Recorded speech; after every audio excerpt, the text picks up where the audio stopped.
প্রত্যেক দিনই রান্নার শেষে কিচেনটা কোনো রকমে পরিষ্কার করে চলে যায়, কিন্তু কোনো দিন ডিপ ক্লিন করা হয় না। আর কোনো কিছু ছিল না আমার মতো সেরকম পরিষ্কার করার মতো। তো কালকে মলে গিয়ে এটা চোখে পড়লো আর নিয়ে নিলাম। এটা একটা ক্লিনার, তো ভালোই আছে। সমস্ত রান্নাঘরের জিনিসপত্রগুলোও বললো পরিষ্কার করা যাবে। তো দেখো আমার মিক্সারটা একদম কালো হয়ে গেছিলো, তো একটু দিতেই বেশ উঠে পড়ছে, বেশ পরিষ্কারও হয়ে গেল মিক্সারটা। তারপরে গ্যাস ওভেনের চারপাশটা ধরো মানে চারিধার তেল চিটে হয়েছিল সেই সমস্ত। তারপরে চিমনিটা আমি পুরোটা পরিষ্কার করতে পারিনি। আমি পরিষ্কার করতে করতে আমার পুরো হাত ধরে গেছিলো, তারপরে আমি ছেড়ে দিয়েছিলাম অর্ধেক করার পরই। তারপরে বাকিটা ও করে দিল। তো ও যখন হাত লাগালো তখন তো আরও ভালোভাবে পরিষ্কার হয়ে গেল। তো আজকে যেহেতু রবিবার তাই সকাল থেকেই শুরু করে দিয়েছি ঝাড়াঝুড়ি আর পরিষ্কারই বলা। তো গুড মর্নিং সবাই। তো তোমরা কেমন আছো? আশা করবো তোমরা ভালো আছো, আর আমরাও খুব খুব খুব ভালো আছি। কিন্তু আমাদের তো ভীষণ গরম পড়েছে। এই গরমটা তো অবশ্য সব জায়গাতেই এখন পড়েছে। তো যাই হোক, এই গরমের মধ্যে রান্না বান্না মনে হচ্ছে যেন সব সময় হালকা হালকা কিছু খেলেই হবে। তো তবুও রান্না করতে হবে, যেহেতু আজকে স্কুল নেই, কিন্তু আমাদের খাওয়া দাওয়া আছে। তো সকালের টিফিন তো সেরকম কিছুই করব না, তো একবারে দুপুরবেলায় রান্না বান্না শুরু করে দেবো। আগে আমি রান্নাঘরটা পরিষ্কার করে নেবো, তারপরে ওরা এখনও কেউ ওঠেনি, এখন বাজে 6:30, আর কাজের দিদিও আসেনি। তো কাজের দিদি আসার আগে রান্নাঘরটা পরিষ্কার করে নিলে কাজের দিদি এসে মুছলে একদম ক্লিন হয়ে যাবে। তো তার জন্যই সকালবেলায় মর্নিং ওয়াক করে এসে আমি রান্নাঘর পরিষ্কার করতে লেগে গেছি। তো ভাবলাম যে মশলার কৌটোগুলো পরিষ্কার করব, কিন্তু প্রত্যেকটা মশলার কৌটোতে অর্ধেকের বেশি করে মশলা রাখা আছে। তো এত মশলায় সকালবেলায় ঢালা তো আমার পক্ষে খুবই কঠিন।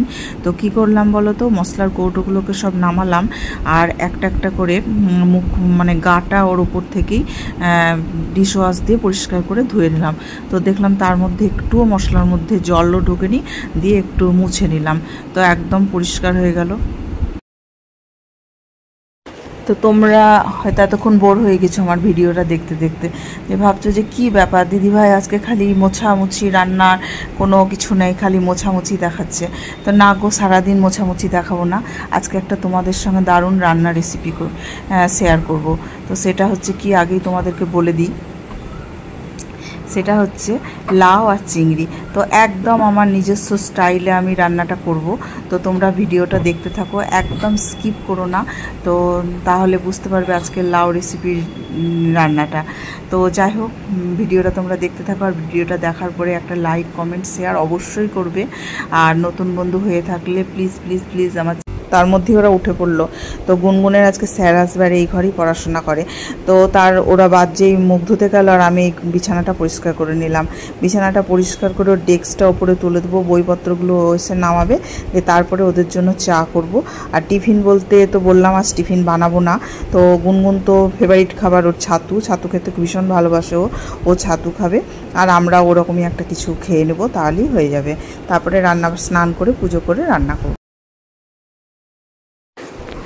তো দেখতেই পাচ্ছ আজকে লাউ রান্না হবে বললাম, তো তাও আবার চিংড়ি মাছ দিয়ে। তো লাউটাকে আমি পুরোটা ধুয়ে নিলাম পরিষ্কার করে, আর এদিকে চিংড়ি মাছও ধুয়ে লবণ হলুদ মাখিয়ে আমি রেখে দিয়েছি। তো এবার আমার যুদ্ধ শুরু হয়ে গেছে লাউ নিয়ে, দেখতেই পাচ্ছ। তো প্রথমে দুফালি করে নিলাম, দিয়ে এবার ছোটো ছোটো করে টুকরো করে নেব। কিন্তু দেখো আমি বলছি, আমি কিন্তু লাউ কুমড়ো আর এগুলো আমি চাকু দিয়ে কাটতে পারি না, তো আমাকে শেষমেশ বটিতেই বসতে হয়েছিল। তো প্রথমে আমি পিস পিস করে নিয়েছিলাম, কিন্তু চোকা ছাড়ানোর পালাটা আমাকে বটিতেই করতে হয়েছিল, তারপরে আবার আমি করেছিলাম।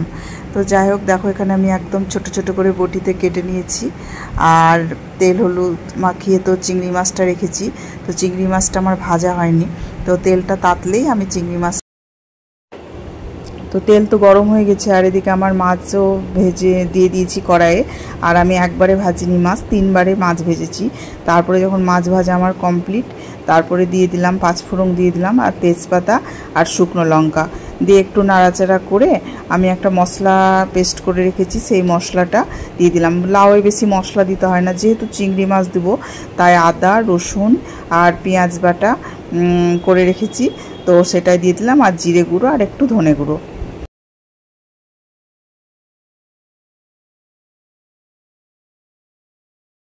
তো যে মশলা আমি করে রেখেছিলাম সব দিয়ে দিলাম, আর ভালো করে কষিয়ে নিচ্ছি। তো চিংড়ি মাছ প্রথমটা একটু মনে হয় তেলটা কম তেতে ছিল, ওই জন্য দেখো কড়াইটা একটু কালো কালো হয়ে গেছে, বুঝতে পারিনি। তো যাই হোক, কোনো মাছ তো কোনো অসুবিধা হয় না, চিংড়ি মাছ তো ভালোই ভাজা হয়ে গেছে। তারপরে এখন ধরো মশলাটা ভাজার পরে কড়াইটা পরিষ্কার করে নিলাম। তো মশলাটা ভেজে নিয়ে এবার আমি লাউটা দিয়ে দেবো এর মধ্যে। তো লাউটা দিয়ে লবণ হলুদ দিয়ে ঢাকা দেবো।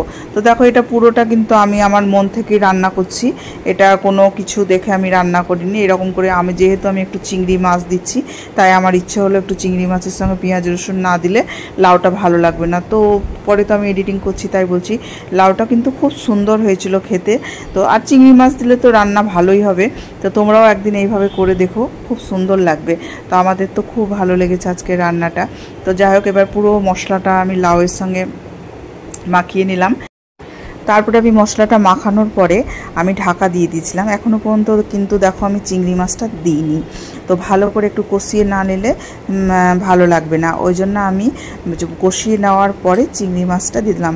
একবার ভাবছি পুরোটাই দিব না কিছুটা রেখে দেবো, তো এরকম ভাবতে ভাবতে দেখলাম না পুরোটাই দিয়ে দিই। তো অনেকটাই দেওয়া হয়ে গেছে, চিংড়ি মাছ অনেক ছিল, তো অসুবিধা নাই, খুবই ভালো লাগলো খেতে। তো এই দেখো এবার এরকম করে কষিয়ে নিয়ে আবার আমি একটু কষিয়ে নিয়ে ঢাকা দিয়েছিলাম।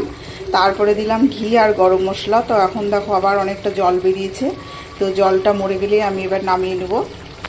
তো এটা হলো পুরো আমার একদম আমার স্টাইলে রান্না। তো কেমন লাগলো রান্নাটা অবশ্যই তোমরা জানাবে।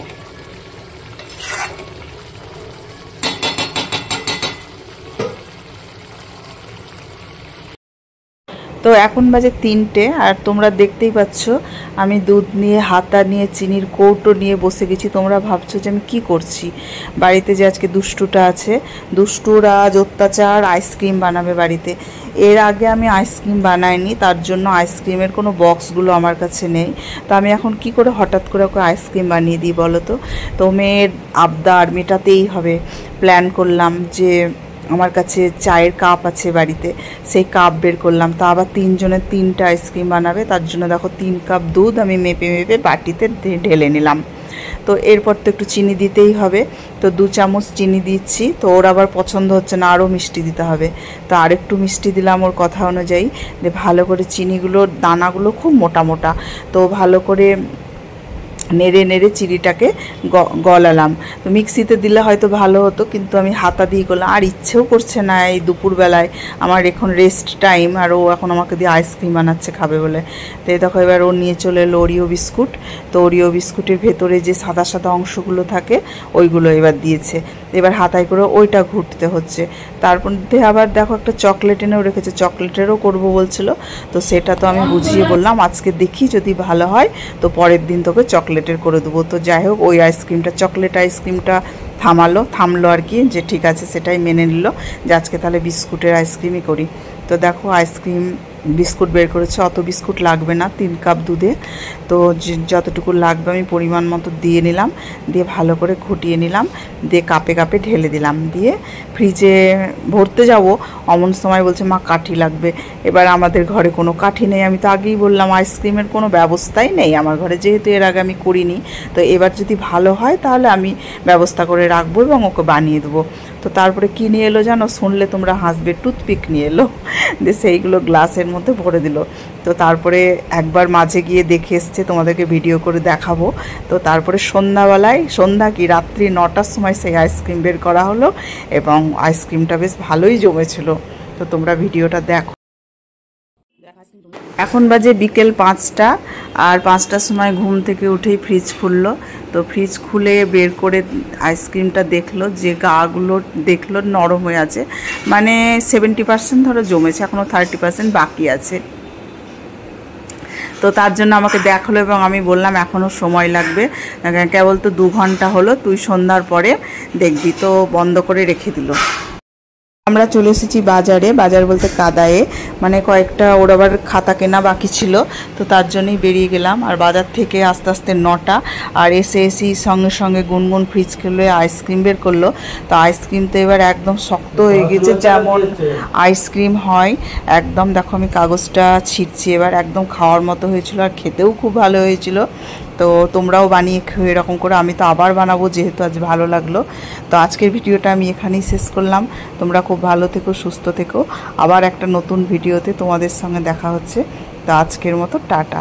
তো একদম আমার আইসক্রিম খাওয়ার উপযুক্ত হয়েছে। আর আমরা